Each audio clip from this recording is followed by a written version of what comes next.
दूसरी तरफ बाहर समझ में नहीं आ रहा। कोरोना से बचने के लिए घर में रहे कि बाहर से बचने के लिए घर से बाहर।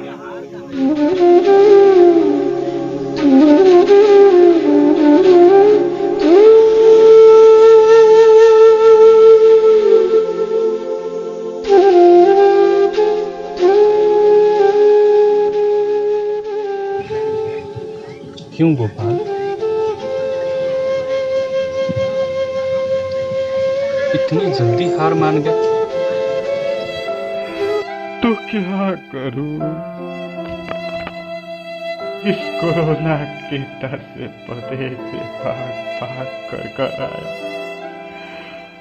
उसी कोरोना ने मेरी बीवी को निगल लिया।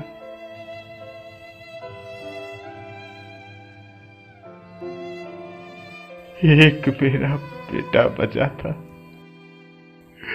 शायद तो मेरे बुढ़ापे का सहारा होता।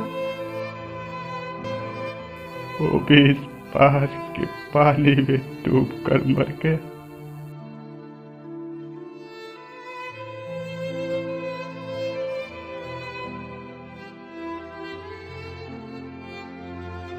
मेरा छोटा सा घर, वो भी इस बाढ़ के पानी ने मिट्टी के घर मिट्टी में मिला दिया और मुझे धक्का मार कर सर पर ला दिया।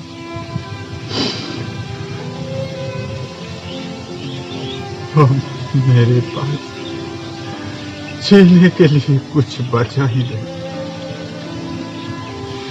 अगर बचा है तो ये बाहर की पानी और ये आंखों की आंसू,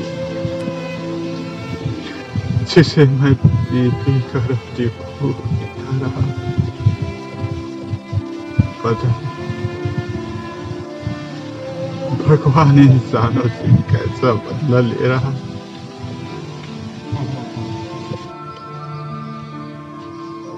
आज ये संकट तो सब पे है, लेकिन इस दुख का कारण कौन है?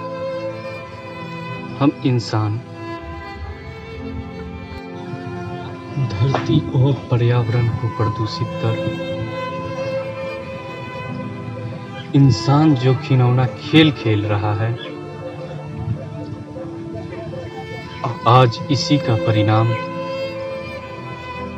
हम इंसानों को ही नहीं बल्कि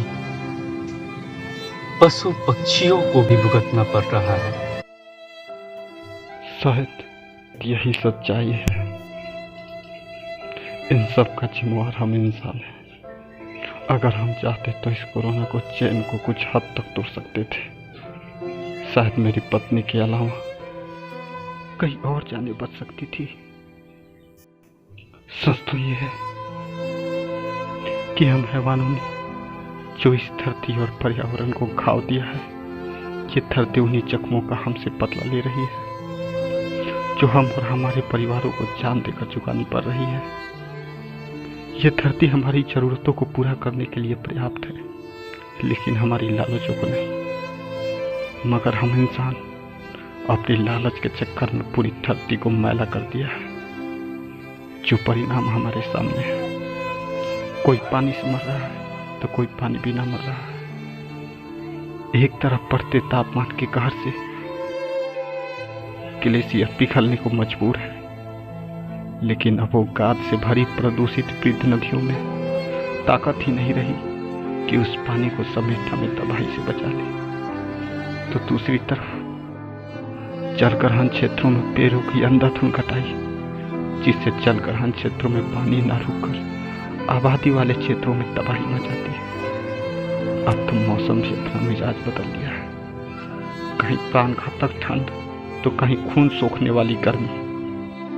कभी दूसरे क्षेत्रों की मानसून हमारे यहाँ तो कभी हमारे हिस्से की मानसून कहीं और। सब कुछ असंतुलित। अब मेरा तो कुछ बचा ही नहीं।